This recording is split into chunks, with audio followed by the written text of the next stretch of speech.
My name is Eric Holden, and for 44 years I thought I had life mostly figured out. Not completely, I wasn't that arrogant, but enough to get up each morning with a reasonable plan and go to bed most nights, feeling like I'd accomplished something worthwhile. I was a project manager for a construction company in Phoenix, the kind of guy who could coordinate 15 different subcontractors, stay under budget, and still get the job done ahead of schedule. I grew up in Mesa in a house where God was acknowledged on Sundays and ignored the rest of the week. My parents, Jim and Carol Holden, were decent people who went to church because it was what decent people did, not because they felt any burning spiritual conviction. Dad sold insurance and coached Little League on weekends. Mom taught piano lessons from our living room and made sure we said grace before dinner. They raised me to believe that if you worked hard, treated people fairly, and didn't cause trouble, everything would work out fine in the end. That philosophy served me well through high school, community college, and my early 20s when I was learning the construction trade from the ground up. I met Lisa when I was 26. She was working as a receptionist at the architectural firm we use for most of our commercial projects. She was smart, funny, and patient enough to date a guy whose idea of romance was bringing her coffee from the job site and talking her ear off about foundation problems and permit delays. We got married at a small church in Scottsdale. Nothing fancy, just family and close friends. By the time I was 30, we had our own house in Chandler, and I'd worked my way up from laborer to foreman to project manager. By 40, we had 2 kids, Jake, who was turning 12 today, and Emma, who was 8 and convinced she could solve any problem by drawing a picture of it. From the outside, we looked like the American dream in action. Nice house in a good neighborhood, 2 cars, annual vacations to California beaches or Colorado ski resorts. The kids were healthy and doing well in school. Lisa had started her own bookkeeping business and was building a solid client base. I was respected at work, made decent money, and took pride in the fact that buildings I'd helped construct would still be standing long after I was gone. But somewhere in the middle of all that success, I started feeling like I was sleepwalking through my own life. Not depression exactly. I wasn't sad or anxious or desperate. More like a persistent sense of disconnection, as if I was watching someone else live my life and doing a pretty good job of it, but never quite feeling like it was really mine. The feeling was strongest in the quiet moments. Sunday mornings when Lisa and the kids were still asleep and I'd sit on the back patio with my coffee, looking out at our carefully maintained yard and wondering what I was building toward. Late nights when I'd lie in bed mentally reviewing the next day's schedule while Lisa read beside me, and I'd catch myself wondering if this was all there was. This endless cycle of work and responsibility and small satisfactions that never quite added up to whatever it was I thought I was missing. Don't get me wrong, I love my family fiercely. Jake's crooked grin when he told me about something cool that happened at school. Emma's elaborate theories about why her goldfish was obviously the smartest pet in the neighborhood. The way Lisa would absently reach over and squeeze my hand during movies, like she was just checking to make sure I was still there. Those moments felt real in a way that nothing else did. But between those moments, in the spaces where life was just routine and logistics and getting things done, I felt like I was going through the motions of being Eric Holden rather than actually being him.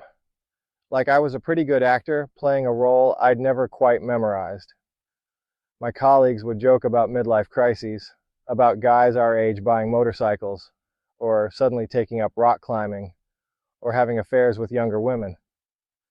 But my restlessness wasn't that dramatic or specific. It was more like a low-grade fever of dissatisfaction, something I'd learned to live with because it wasn't quite bad enough to do anything about. I envied people who had passionate hobbies or strong political opinions or unshakable faith in something larger than themselves. Not because I wanted their specific obsessions, but because they seemed to inhabit their lives more fully than I inhabited mine. They had something to care about beyond mortgage payments and project deadlines, and whether the kids were getting enough vegetables. Lisa noticed, of course. She was too smart not to. "You seem distracted lately," she'd say, looking up from her laptop where she was working on client books. "Everything okay at work?" Work was fine. Work was always fine. We were in the middle of a major office complex project that would keep us busy through the next year.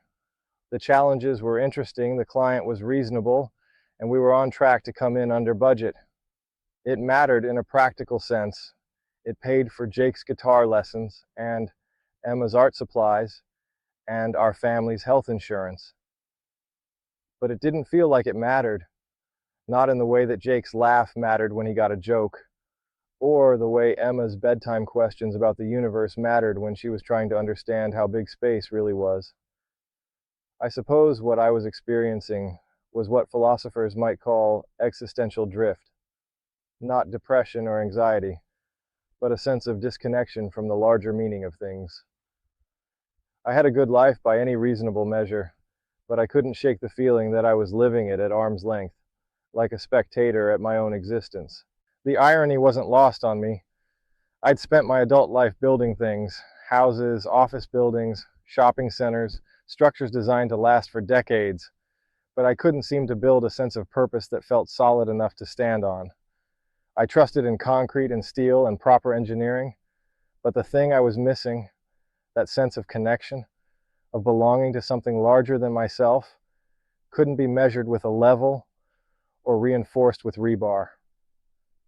That Tuesday started like any other.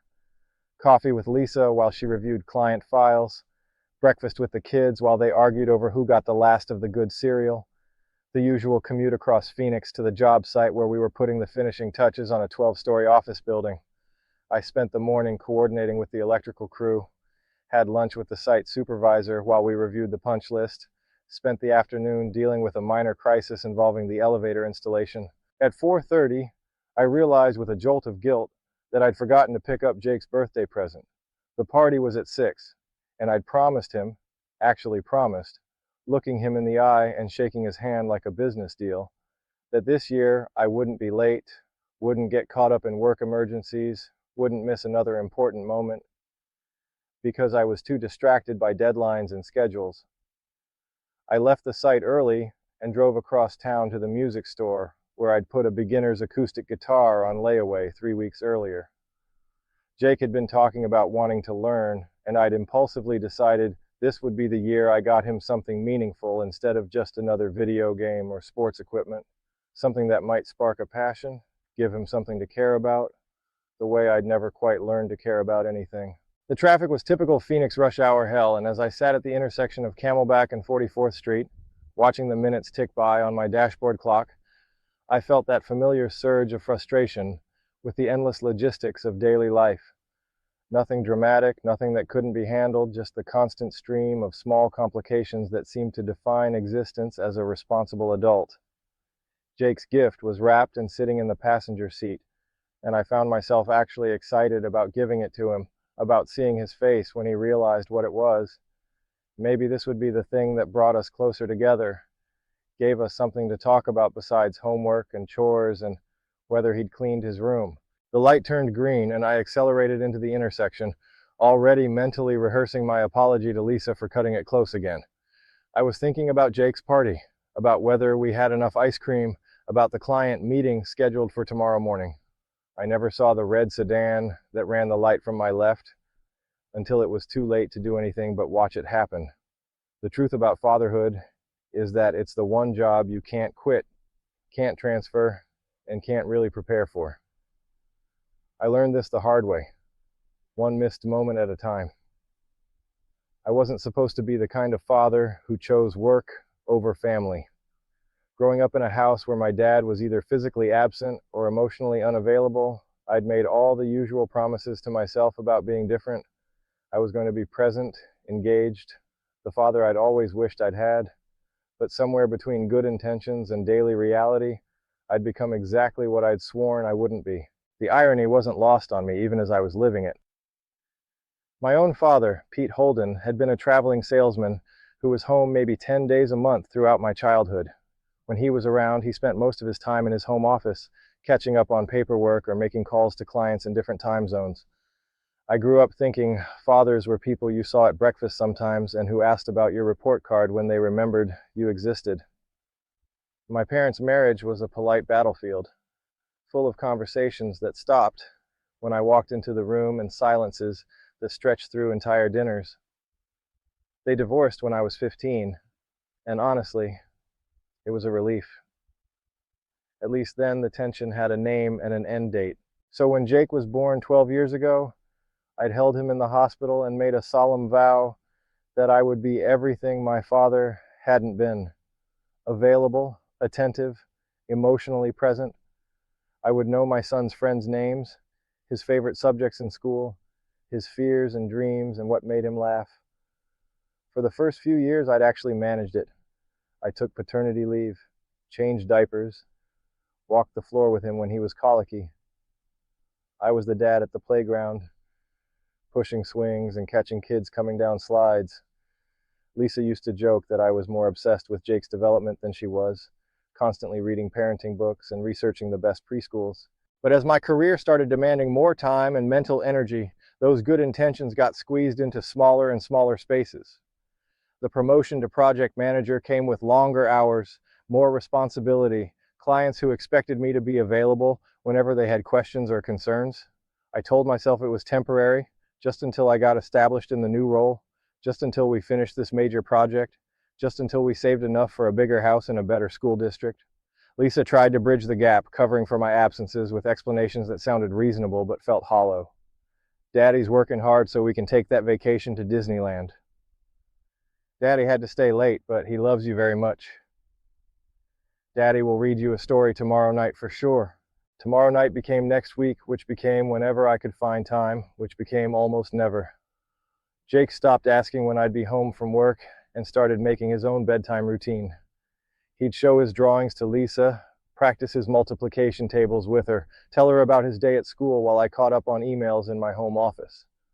The kids need you, not just your paycheck, Lisa told me one evening after I'd missed Jake's school play because of a client emergency that couldn't wait until morning. They're growing up, Eric.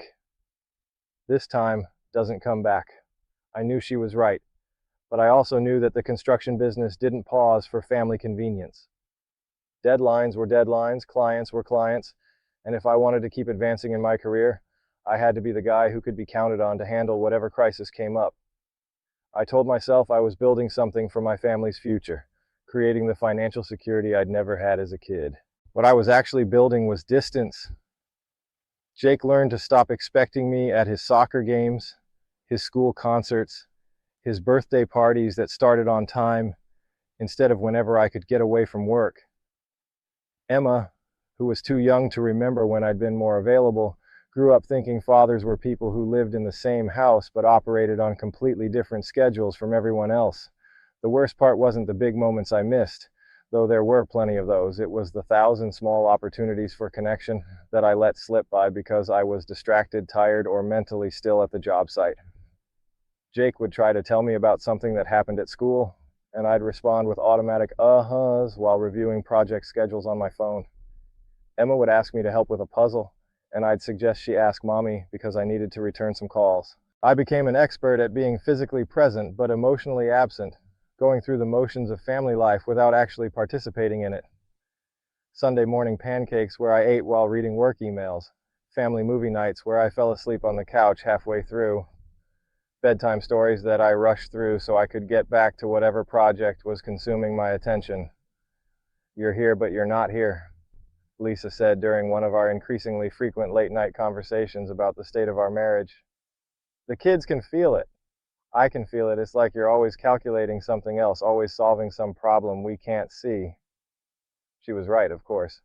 I was always calculating square footage, material costs, labor hours, project timelines, budget overruns, client expectations. I'd turned fatherhood into another project to manage efficiently, rather than a relationship to nurture patiently.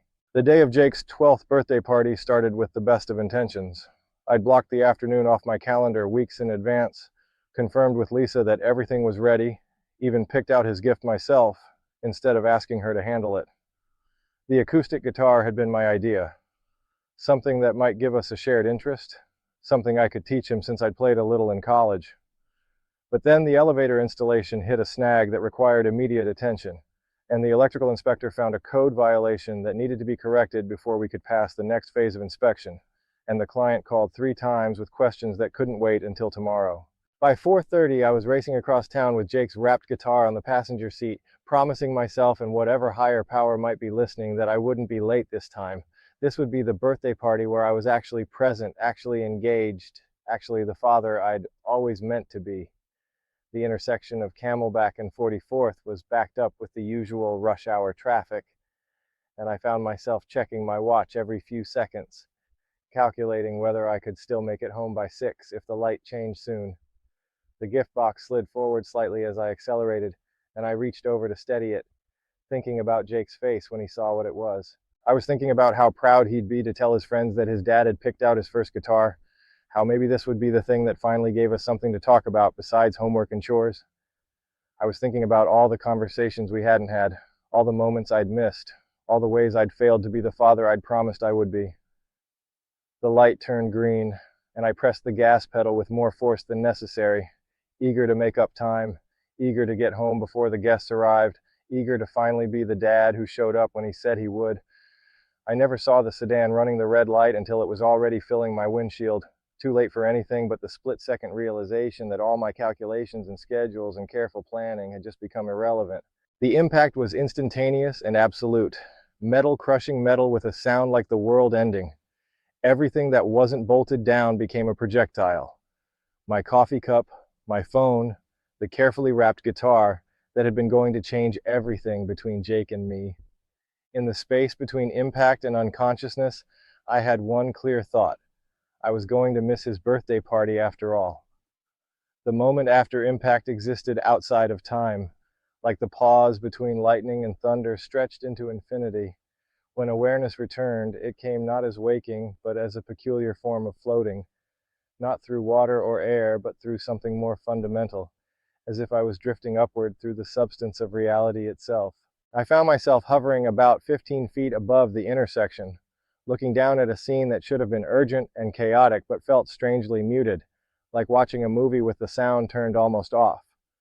My red pickup truck was crumpled against the passenger side of a silver sedan, steam rising from both radiators in lazy white plumes. Jake's guitar case had been thrown from the vehicle and lay split open on the asphalt. The instrument's neck snapped cleanly in two. The strangest part wasn't the destruction, but how detached I felt from it all. Eric Holden, 44 years old, project manager, father of two, was slumped unconscious over his steering wheel, with blood trickling from a gash on his forehead. But looking at that figure felt like examining a photograph of someone I'd known years ago, familiar but somehow no longer relevant to who I was in this moment. People were running toward the wreckage now. A woman in jogging clothes was already on her phone with 911.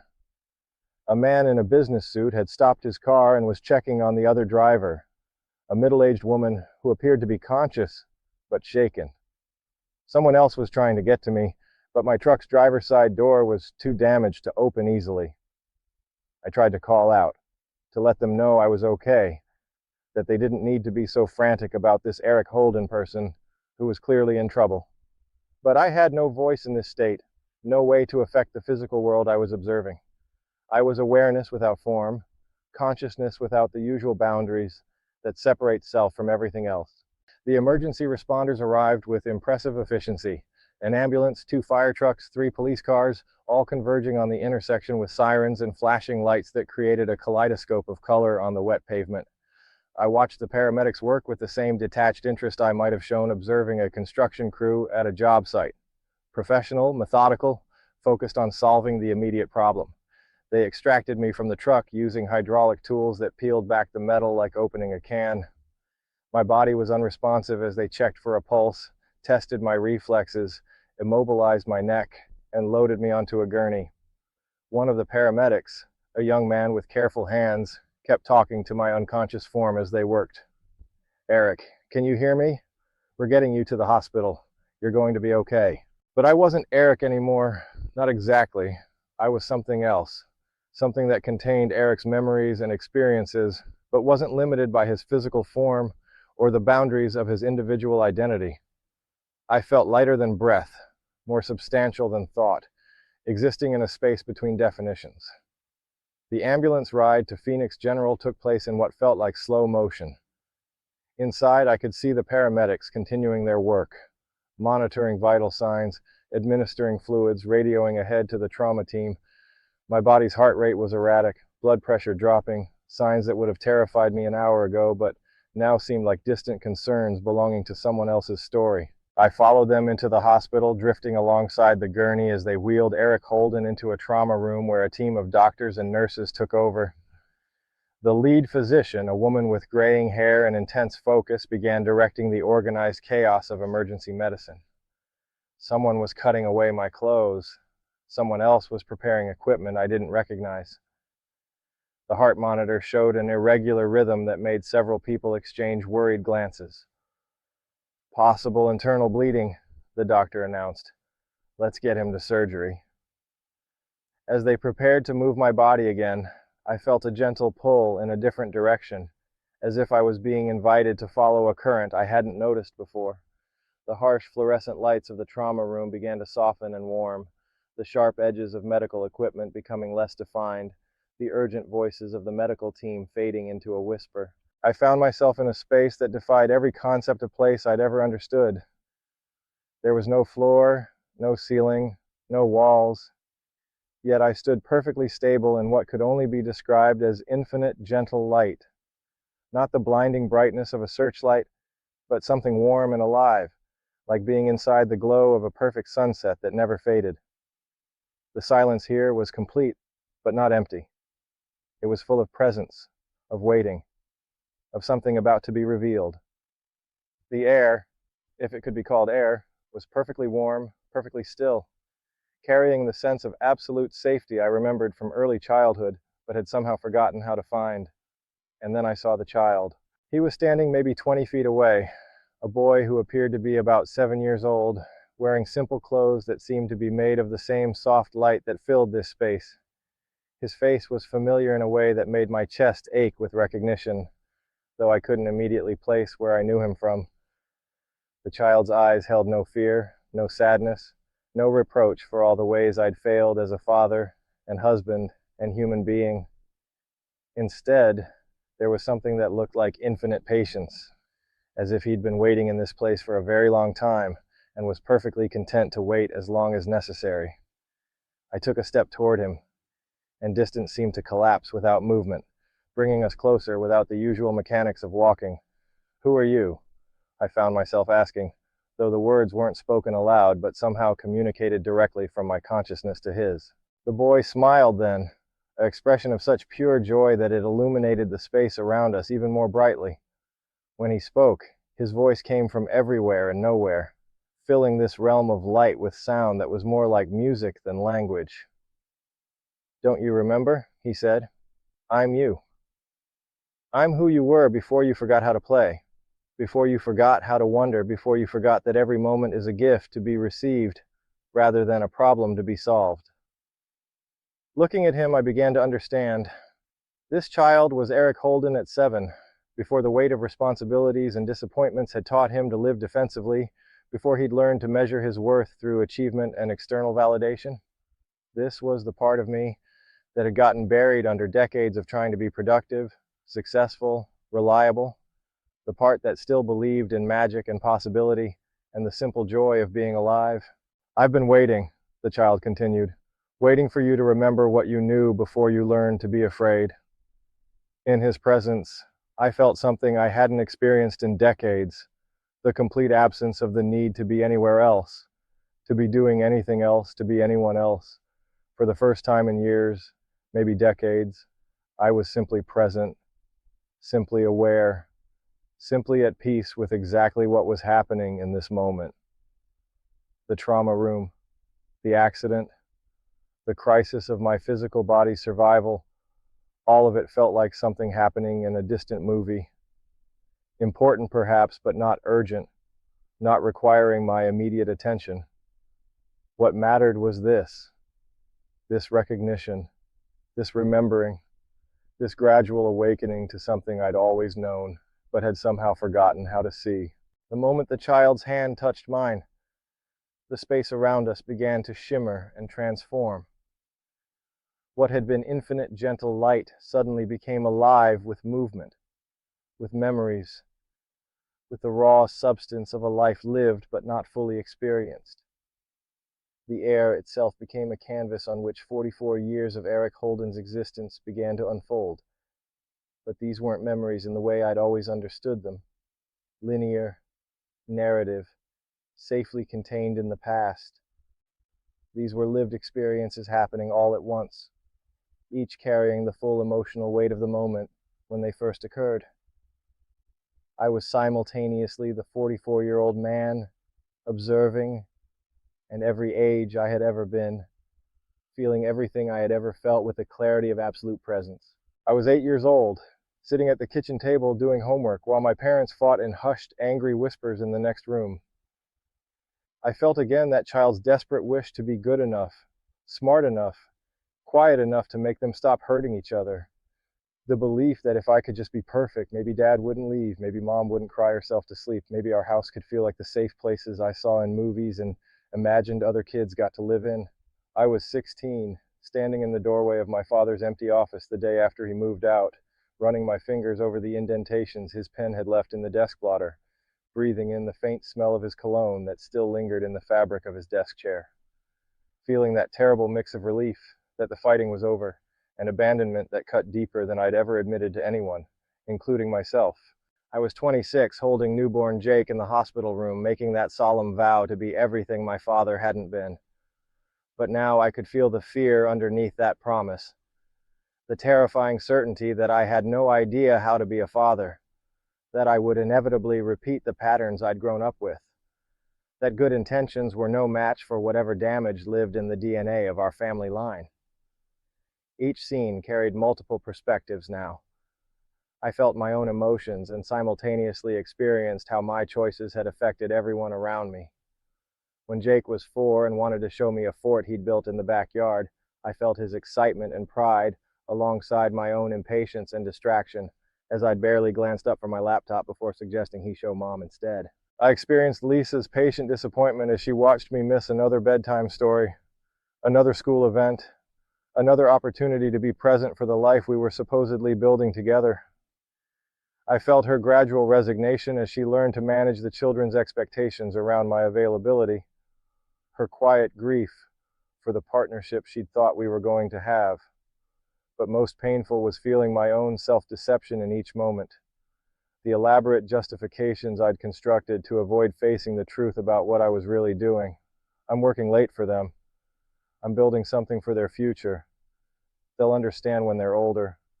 All of it covering the deeper, more frightening reality. I was recreating the only model of fatherhood I'd ever known, despite having sworn I would do better. The 7-year-old version of myself watched this unfoldment with those patient, knowing eyes. "Do you see now?" he asked, though the words came from within my own consciousness. "You've been running from me your whole life. Every time you chose work over play, efficiency over presence, achievement over connection, you were trying to prove you weren't the scared little boy who just wanted his daddy to love him." The truth of it hit me with such force that I felt myself collapsing, not physically but emotionally, all the careful structures I'd built to protect that wounded child crumbling at once. I had become exactly like my father, not through malice or conscious choice, but through the unconscious repetition of patterns learned before I was old enough to understand what I was learning. But I tried, I heard myself saying, though whether out loud or through some deeper form of communication, I couldn't tell. I tried to be different. I tried to be there for them. "You tried to be perfect," the child replied with infinite gentleness. "You tried to be worthy of love by earning it, controlling it, managing it like one of your construction projects.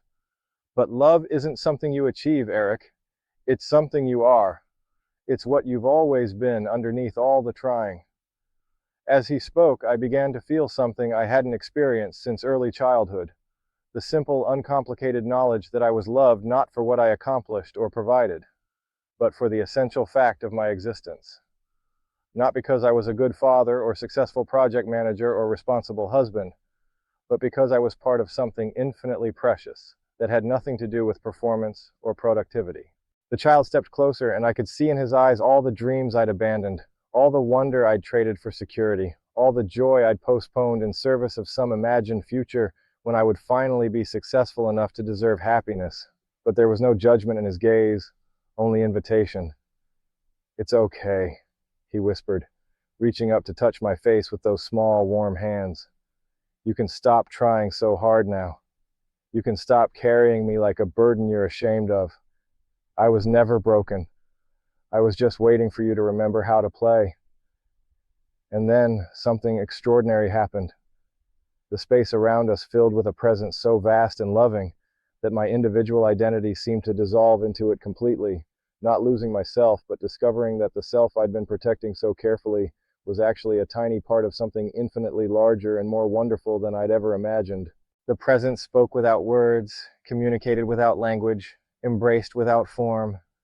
In its infinite compassion, I understood that every mistake I'd made, every moment of absence or distraction or emotional unavailability had been exactly what needed to happen for me to eventually arrive at this recognition. There were no wasted years, no irredeemable failures, no damage that couldn't be transformed into wisdom. The love you've been seeking from others, the presence conveyed, is the love you've always been made of. The connection you've been trying to create is the connection you've never actually lost. The home you've been working to provide is the home you've always carried within you. I felt myself weeping then, not tears, for I had no physical form here, but a release so profound it seemed to reorganize the very atoms of my being. I was crying for the years I'd spent believing I wasn't enough, for the walls I'd built to protect a heart that had never actually been in danger, for all the opportunities for love I'd missed while looking for love in all the wrong places. The child self stepped forward and embraced me, and in that embrace I felt the integration of every age I'd ever been, every dream I'd abandoned, every moment of joy I'd been too busy to notice. Past and present collapsed into a single, eternal now, where everything that had ever happened was revealed to be perfect, exactly as it was. Now you can go back, he said, and I understood that this was both an invitation and a choice, but not as the Eric who left, as the Eric who remembers who he's always been. In that embrace with my child self, something fundamental shifted in my understanding of what forgiveness actually meant. I had spent decades thinking it was something I needed to earn from others, from Lisa for being an absent husband, from Jake and Emma for being a distracted father, from my own father for carrying resentment about his failures. But in this space of infinite light, holding this wounded child who was also myself, I understood that forgiveness wasn't a transaction or a judgment passed down from above. It was recognition. Recognition that the person who had made all those mistakes, who had chosen work over presence, efficiency over connection, achievement over love, that person had been doing the best he could with the emotional tools he'd been given. He had been operating from a place of such deep fear of abandonment that he'd preemptively abandoned everyone else first, thinking that control was safer than vulnerability. As this understanding washed over me, the child in my arms began to glow with that same warm light that filled this realm. Not disappearing, but transforming, becoming something that could be integrated rather than hidden, embraced rather than rejected. You thought you had to earn love by being perfect, he said, his small voice carrying the wisdom of someone who had waited patiently for this moment of recognition. But love isn't a reward for good behavior. It's the ground you've always been standing on, even when you couldn't feel it beneath your feet. The light that emanated from him began to flow into my chest, not as something foreign entering me, but as something that had always belonged there finally coming home. With it came the visceral knowledge that every person I had ever hurt with my emotional unavailability had also been operating from their own place of woundedness, their own strategies for protecting hearts that felt too fragile to risk complete openness. I saw Lisa as a young woman who had married me partly because my emotional distance felt familiar after growing up with a mother who used withdrawal as a form of control. My inability to be fully present had actually given her something she unconsciously recognized, even as her conscious mind longed for something deeper. Our dynamic had been a perfect curriculum for both of us to learn about love that persists despite imperfection. I experienced Jake and Emma not as victims of my parental failures, but as souls who had chosen me as their father specifically because they needed to learn about finding their own worth independent of external validation. My struggles with presence had taught them to value the love that was there all the more deeply, to not take connection for granted, to develop their own internal sources of security. Even my father, whose emotional abandonment had shaped so much of my adult behavior, revealed himself to be exactly the parent I had needed to develop the particular kind of strength and independence that had allowed me to provide for my family in ways he never could. His absence had created a hunger in me that drove me to succeed professionally, even as it made intimacy challenging. Every wound creates wisdom, the luminous presence communicated, though the words seemed to arise from within my own expanded awareness. Every mistake becomes medicine. Every failure teaches forgiveness. Nothing is wasted in the economy of the heart. As the child self completed his transformation into light and merged completely with my being, I felt something I had never experienced in 44 years of human existence: complete self-acceptance. Not the conditional self-approval that came from meeting external standards, but the unconditional recognition that I was inherently worthy of love simply by virtue of existing. The profound irony wasn't lost on me. I had spent my entire adult life trying to prove I was worthy of the love I already possessed. Like a fish searching for water while swimming in the ocean, I had been looking everywhere for the very thing I was made of. This is what you take back with you, the presence conveyed, and I understood that return was not only possible but inevitable. Not as knowledge to be remembered, but as knowing to be lived. You cannot lose what you truly are, only forget it temporarily. I felt myself beginning to be drawn back toward the world of time and space, but the movement felt different now. Instead of falling back into limitation, it felt like choosing to express infinite love through the particular constraints of one human life, one marriage, one experience of fatherhood. But what about all the time I lost? I found myself asking. All the moments I missed with Jake and Emma, all the ways I hurt Lisa by being absent when she needed me to be present.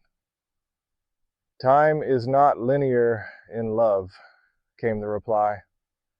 Every moment of genuine connection you create ripples backward and forward through all of your relationships. When you return home truly present, you heal not only the future, but the past. Love is the only force that travels in all directions simultaneously. I understood then that this experience wasn't separate from my ordinary life, but was the hidden dimension that had always been present within it.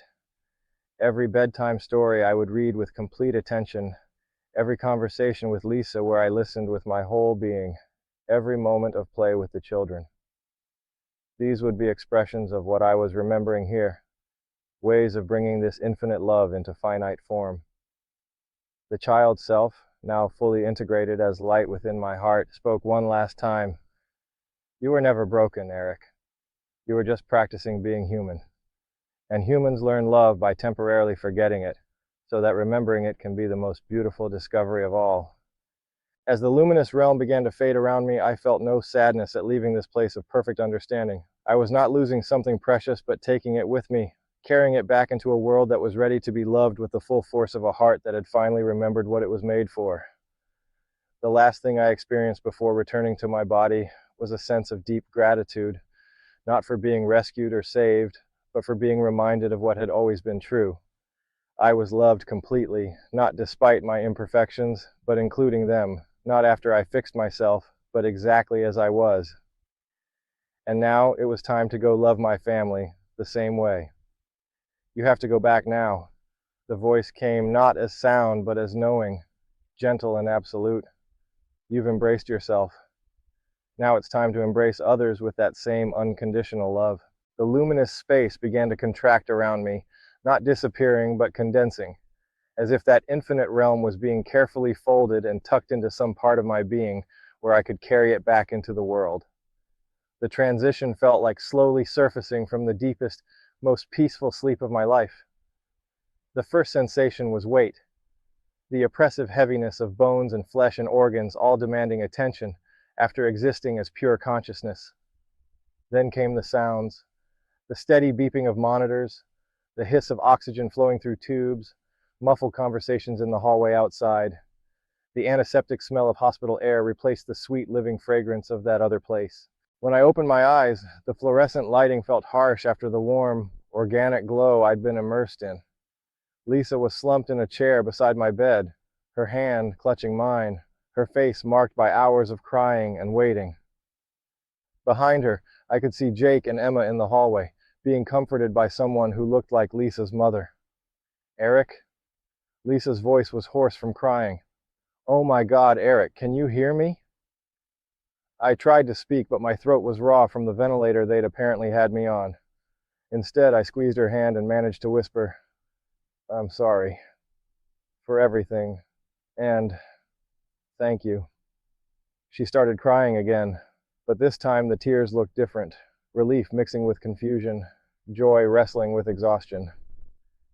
The doctors said, they said you might not wake up. There was so much internal bleeding. You've been unconscious for 3 days. 3 days. Jake's birthday party was long over. The carefully wrapped guitar was probably evidence in some police report. But somehow, none of that felt like failure anymore. Everything had happened exactly as it needed to happen to bring me to that moment of recognition, that place of remembering who I'd always been beneath all my defensive strategies. The next few weeks were harder than I'd expected. The physical recovery was straightforward. Broken ribs, internal injuries that healed with time and rest. But integrating what I'd experienced in that luminous realm back into the world of schedules and responsibilities and daily logistics proved more challenging than I'd anticipated. The memories of perfect understanding began to fade almost immediately, the way dreams fade when you try to grasp them too tightly. But what didn't fade was the fundamental shift in how I experienced being alive. Colors looked different. Conversations sounded different. The texture of ordinary moments had been altered in ways I couldn't articulate but couldn't ignore. When I first tried to explain to Lisa what had happened during those 3 days, I could see the concern in her eyes. Not worry about my physical condition, but fear that the man she'd married might have been replaced by someone she didn't recognize. I know this sounds crazy, I told her one evening, as we sat on the back patio, the kids inside doing homework, but I met myself as a child. And I understood that all these years I've been running from the very thing I was looking for. She was quiet for a long time, studying my face in the fading light. You're different, she said finally, not just because of the accident. Something deeper changed. She was right. The Eric who had driven to that music store to buy his son a guitar had been motivated primarily by guilt and the desire to be seen as a good father. The Eric who came home from the hospital was motivated by something else entirely. The simple recognition that love was not something to be earned or achieved, but something to be expressed, moment by moment, breath by breath. The changes started small. Instead of checking my phone during breakfast, I started looking at my family, really looking at them, seeing them as the miraculous beings they were instead of problems to be managed or responsibilities to be fulfilled. When Jake wanted to show me something he'd drawn, I put down whatever I was doing and gave him my complete attention, not because it was the right thing to do, but because I genuinely wanted to see the world through his eyes. Dad, why are you different now? Emma asked me one evening as I was helping her with a puzzle, giving her my full presence instead of the distracted partial attention she'd grown accustomed to. I remembered something I had forgotten, I told her. I remembered that every moment with you is a gift. At work, I started leaving the office at 5:30 sharp, regardless of what crises might be brewing. Not irresponsibly, I made sure my work was done and my team was supported. But I stopped using professional achievement as a drug to numb the fear of not being enough. I already was enough, had always been enough, would always be enough. My supervisor noticed the change and wasn't entirely pleased. You used to be the guy I could count on to stay late when we needed to push a deadline, he said during one of our weekly check-ins. I'm still that guy, I replied, but now I'm also the guy who keeps his promises to his children. And I've discovered that when you're fully present for both work and family, you need less time to accomplish the same things. The most profound changes happened in the quiet moments. Every night before bed, I started having a brief internal conversation with the child self I'd encountered in that luminous space. Not as some elaborate spiritual practice, but as simply as checking in with an old friend. How are you doing tonight? I'd ask silently. And from somewhere in my heart, I'd hear his voice. Better. Not lonely anymore. 6 months after the accident, Jake came home from school excited about a talent show audition. He'd been practicing guitar, the replacement I'd bought him after the original was destroyed in the crash, and wanted to play for the school assembly. "Will you come watch?" he asked, and for the first time, the question didn't trigger my usual mental calculation about work schedules and client meetings. "Absolutely," I said. I wouldn't miss it. When he performed that day, playing a simple melody he'd learned with only minor mistakes, I felt something I'd never experienced as a parent, complete pride without any desire for him to be different or better. He was perfect, exactly as he was, mistakes and all, and my love for him had nothing to do with his performance. After the show, as we were walking to the car, he said, "Dad, remember when you promised you'd teach me guitar?" I did remember. It was one of many promises I'd made with good intentions, but had never found time to keep. "How about we start tonight?" I said. That evening, sitting in our living room with two guitars, trying to show my 12-year-old son how to position his fingers on the frets, I realized something profound. This moment, this simple, ordinary moment of a father teaching his child something new, was what I had been racing toward my entire adult life without knowing it. All the career advancement, all the financial planning, all the careful construction of a successful life had been in service of arriving at this, the ability to be completely present for the people I loved. "I love you, son," I told him as we practiced chord changes. "I love you too, Dad," he replied, concentrating on getting his fingers in the right position. It was the first time I'd said those words without any agenda, without trying to fix something or make up for some absence or fill some gap. I said them because they were simply, obviously true, and because in that luminous realm I'd visited, I'd learned that love expressed freely was the closest thing to prayer any of us would ever need. 2 years have passed since the accident. People sometimes ask me about those 3 days I was unconscious, whether I really went to heaven, whether I actually met God. I tell them it doesn't matter what they call it. What matters is that I remembered something I'd always known, but had somehow forgotten. That every person we encounter is carrying both wounds and wisdom, and the love we offer them heals both. Every morning when I wake up, there's a moment of adjustment as I remember I'm back in this dense physical world with its schedules and challenges. But then I hear Jake practicing guitar in his room, or smell the coffee Lisa's making in the kitchen, or catch Emma singing to herself as she gets ready for school. And I remember that this isn't exile from that luminous realm. This is that realm, expressing itself through the beautiful, complicated, perfectly imperfect experience of being human. The guitar from that first accident was destroyed, but the music we're making together as a family is more beautiful than anything I could have purchased. Because now I understand what I was really buying that day. Not an instrument, but the possibility of harmony. And harmony, I've learned, isn't about perfect performance. It's about showing up, staying present, and loving what is, rather than waiting for what might be.